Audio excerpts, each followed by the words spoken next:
And now good morrow to our waking souls, which watch not one another out of fear. For love all love of other sights controls, and makes one little room and everywhere. On the second morning after Dorothea's visit to Rosamond, she had had 2 nights of sound sleep, and had not only lost all traces of fatigue, but felt as if she had a great deal of superfluous strength. That is to say, more strength than she could manage to concentrate on any occupation. The day before, she had taken long walks outside the grounds and had paid 2 visits to the parsonage. But she never in her life told anyone that the reason why she spent her time in that fruitless manner, and this morning she was rather angry with herself for her childish restlessness. Today was to be spent quite differently. What was there to be done in the village? Oh dear, nothing. Everybody was well and had flannel, nobody's pig had died, and it was Saturday morning, when there was a general scrubbing of floors and door stones, and when it was useless to go into the school. But there were various subjects that Dorothea was trying to get clear upon, and she resolved to throw herself energetically into the greatest of all. She sat down in the library before her particular little heap of books on political economy and kindred matters, out of which she was trying to get light as to the best way of spending money, so as not to injure one's neighbors, or, what comes to the same thing, so as to do them the most good.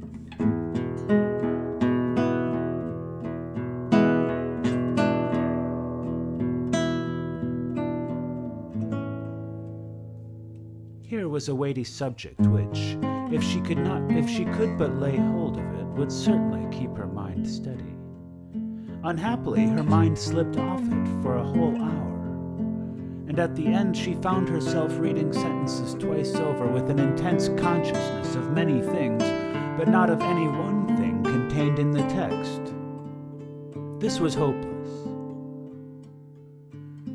Should she order the carriage and drive to Tipton? No, for some reason or other she preferred staying at Lowick. But her vagrant mind must be reduced to order. There was an art in self-discipline, and she walked around and round the brown library considering by what sort of maneuver she could arrest her wandering thoughts. Perhaps a mere task was the best means. Something to which she must go doggedly. Was there not the geography of Asia Minor, in which her slackness had often been rebuked by Mr. Casaubon? She went to the cabinet of maps and unrolled one. This morning she might have made herself finally sure that Paphlagonia was not on the Levantine coast, and fixed her total darkness about the Chalybes firmly on the shores of the Euxine. A map was a fine thing to study when you were disposed to think of something else, being made up of names that would turn into a chime if you went back upon them. Dorothea set earnestly to work, bending close to her map and uttering the names in an audible, subdued tone, which often got into a chime.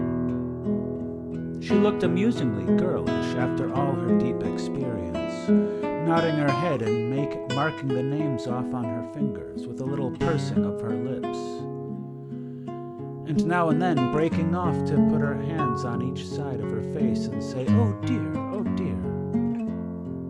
There was no reason why this should end any more than a merry-go-round, but it was at last interrupted by the opening of the door and the announcement of Miss Noble.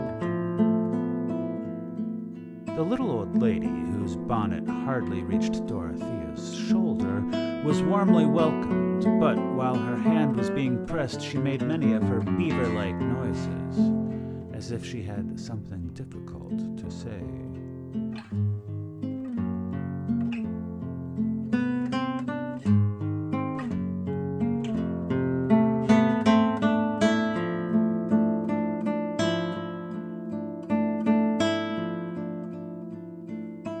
"Do sit down," said Dorothea, rolling a chair forward. "Am I wanted for anything? I shall be so glad if I can do anything." "I will not stay," said Mrs. Noble, putting her hand into her small basket and holding some article inside it nervously. "I have left a friend in the churchyard." She lapsed into her inarticulate sounds and unconsciously drew forth the article which she was fingering. It was the tortoise-shell lozenge box. And Dorothea felt the color mounting to her cheeks. "Mr. Ladislaw," continued the timid little woman, "he fears he has offended you, and has begged me to ask if you will see him for a few minutes." Dorothea did not answer on the instant. It was crossing her mind that she could not receive him in this library where her husband's prohibition seemed to dwell. She looked towards the window. Could she go out and meet him on the grounds? The sky was heavy, and the trees had begun to shiver at a coming storm. Besides, she shrank from going out to him. "Do see him, Mrs. Casaubon," said Mrs. Noble pathetically. "Else I must go back and say no, and that will hurt him." "Yes, I will see him," said Dorothea. "Pray tell him to come."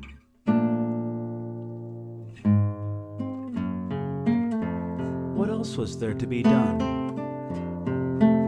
There was nothing that she longed for at that moment except to see Will, and the possibility of seeing him had thrust itself insistently between her and every other object, and yet she had a throbbing excitement like an alarm upon her, a sense that she was doing something daringly defiant for his sake.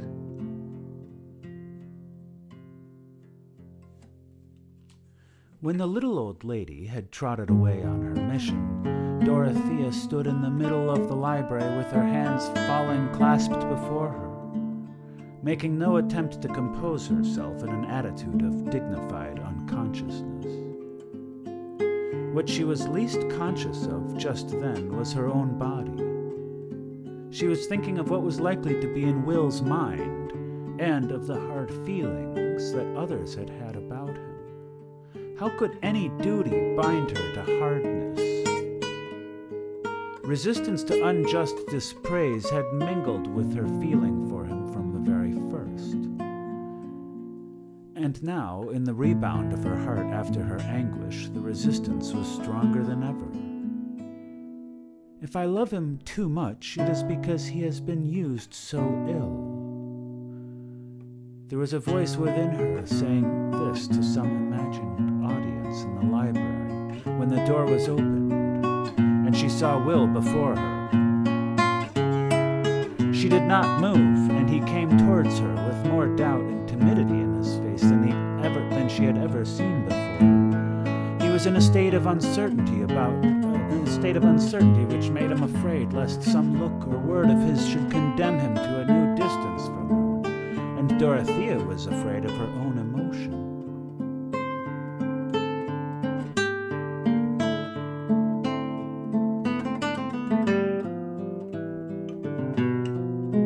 She looked as if there were a spell upon her, keeping her motionless and hindering her from unclasping her hands, while some intense, grave yearning was imprisoned within her eyes. Seeing that she did not put out her hand as usual, Will paused a yard from her and said with embarrassment, "I am so grateful to you for seeing me." "I wanted to see you," said Dorothea, having no other words at command. It did not occur to her to sit down, and Will did not give a cheerful interpretation to this queenly way of receiving him. But he went on to say what he had made up his mind to say. "I fear you think me foolish and perhaps wrong for coming back so soon. I have been punished for my impatience. You know, everyone knows now. A painful story about my parentage. I knew of it before I went away, and I always meant to tell you of it if we ever met again."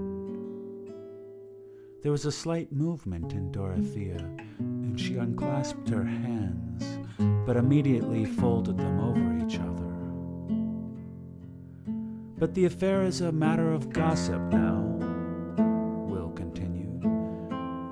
I wished you to know that something connected with it, something which happened before I went away, helped to bring me down here again. At least I thought it excused my coming. It was the idea of getting Bulstrode to apply some money to a public purpose, some money which he had thought of giving me. Perhaps it is rather to Bulstrode's credit that he privately offered me compensation for an old injury. He offered to give me a good income to make amends. But I suppose you know the disagreeable story? Will looked doubtfully at Dorothea, but his manner was gathering some of the defiant courage with which he always thought of this fact in his destiny. He added, You know that it must be altogether painful to me. Yes, I know, said Dorothea hastily. I did not choose to accept an income from such a source. I was sure that you would not think well of me if I did so.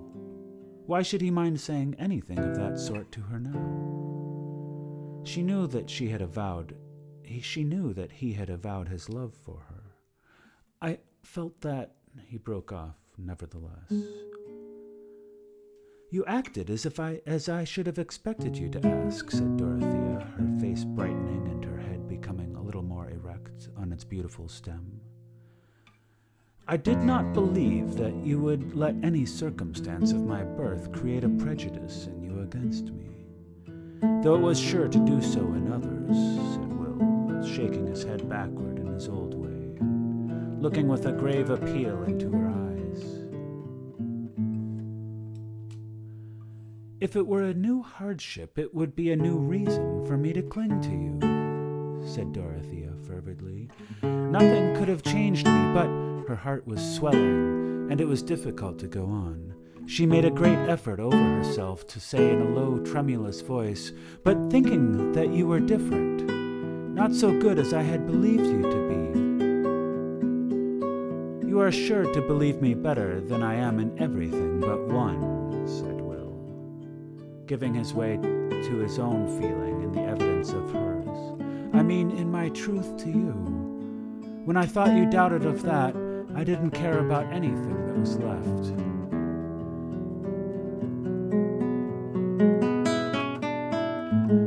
I thought it was all over with me, and there was nothing to try for, only things to endure. I don't doubt you any longer, said Dorothea, putting out her hand, a vague fear for him impelling her unutterable affection. He took her hand and raised it to his lips with something like a sob, but he stood with his hat and gloves in the other hand, and might have done for the portrait of a royalist. Still, it was difficult to loose the hand, and Dorothea, withdrawing it in a confusion that distressed her, looked and moved away. See how dark the clouds have become, and how the trees are tossed, she said, walking towards the window, yet speaking and moving with only a dim sense of what she was doing. Will followed her at a little distance and leaned against the tall back of a leather chair, on which he ventured now to lay his hat and gloves and free himself from the intolerable durance of formality to which he had been for the first time condemned in Dorothea's presence. It must be confessed that he felt very happy at that moment leaning on the chair.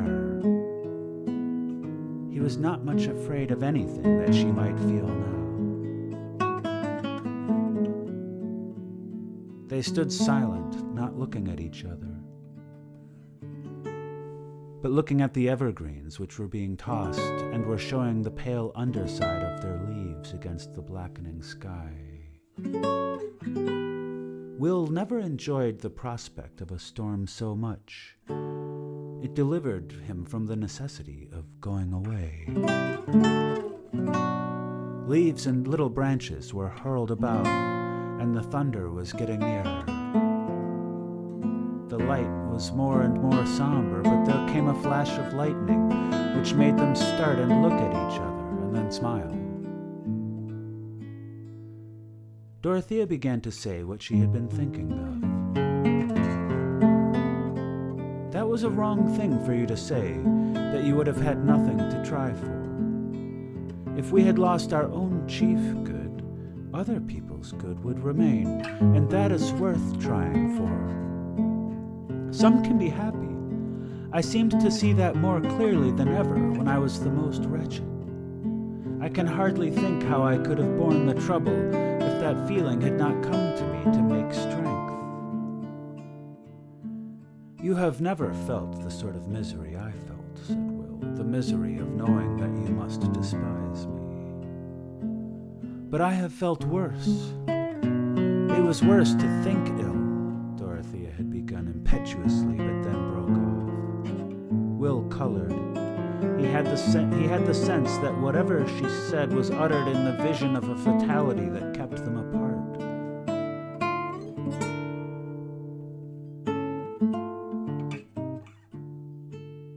He was silent a moment and then said passionately, "We may at least have the comfort of speaking to each other without disguise. Since I must go away, since we must always be divided, you may think of me as one on the brink of the grave." While he was speaking, there came a vivid flash of lightning which lit each of them up for the other. And the light seemed to be the terror of a hopeless love. Dorothea darted instantaneously from the window. Will followed her, seizing her hand with a spasmodic movement, and so they stood with their hands clasped like two children, looking out on the storm while the thunder gave a tremendous crack and roll above them, and the rain began to pour down.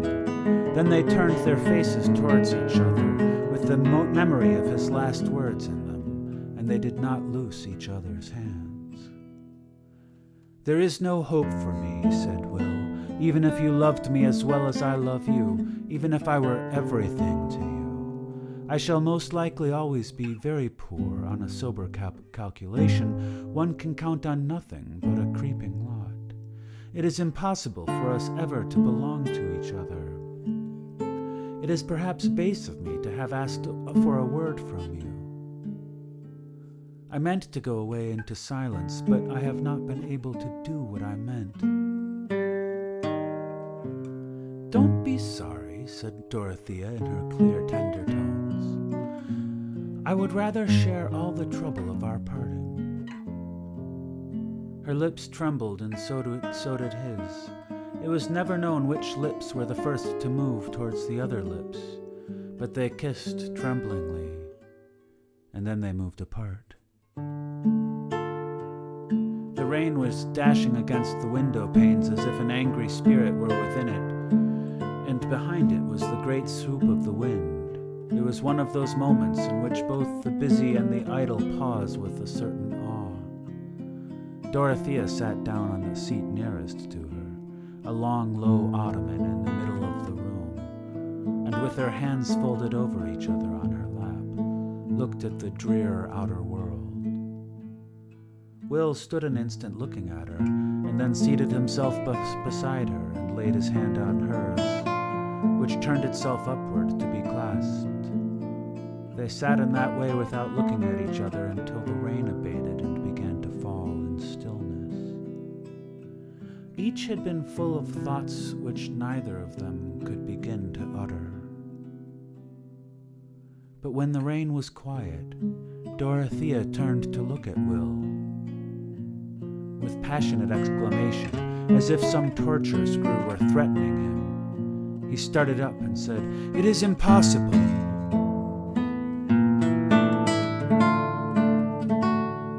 He went and leaned on the back of the chair again and seemed to be battling with his own anger, while she looked towards him sadly.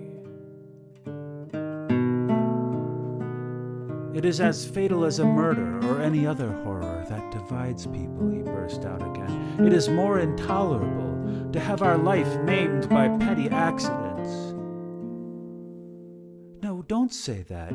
Your life need not be maimed, said Dorothea gently. Yes, it must, said Will angrily.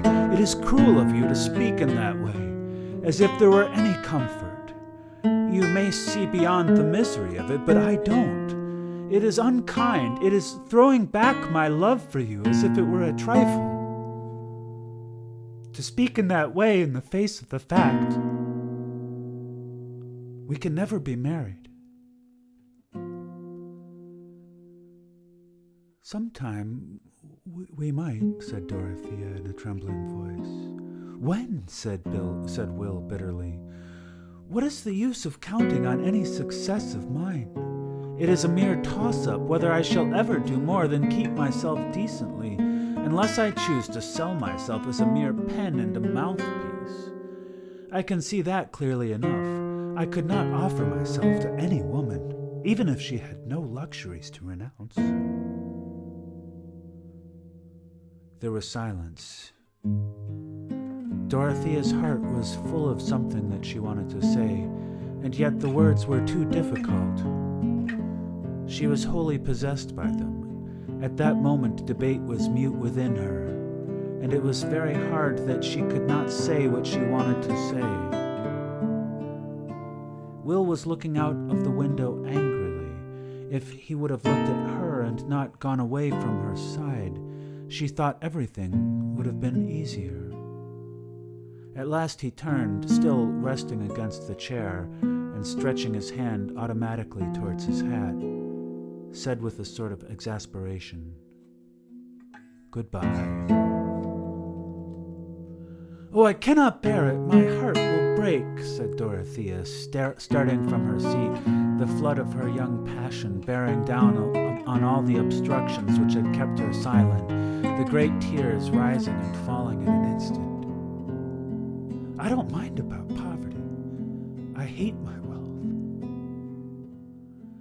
In an instant, Will was close to her and had his arms around her. But she drew her head back and held his away gently, that she might go on speaking, her large tear-filled eyes looking at his very simply, while she said in a sobbing, childlike way, "We could live quite well on my own fortune. It is too much, 700 a year. I want so little. No new clothes, and I will learn what everything costs."